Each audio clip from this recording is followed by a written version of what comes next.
অসমীয়াৰ বাপতি সাহোন ৰঙালী বিহু সততে অভিযোগ উত্থাপিত হয় আধুনিকতাত হেৰাই গৈছে পুৰণি বিহুৰ সৌন্দৰ্য।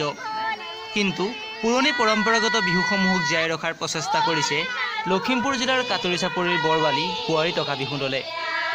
এইদৰে সম্পূৰ্ণ পুৰণি পৰম্পৰাৰে বৰবালি বোৱাৰী টকা বিহু দলে মাৰিছে গছৰ তলত বিহু। ইতিমধ্যে বিভিন্ন স্থানত বিহু প্ৰদৰ্শন কৰি প্ৰশংসা বুটলিবলৈ সক্ষম হৈছে দলটিয়ে।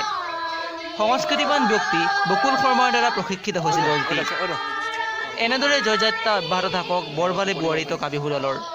পুৰণি পৰম্পৰাগত বিহুক জীয়াই ৰাখক দলটিয়ে। আমিও দিলোঁ আন্তৰিক শুভেচ্ছা।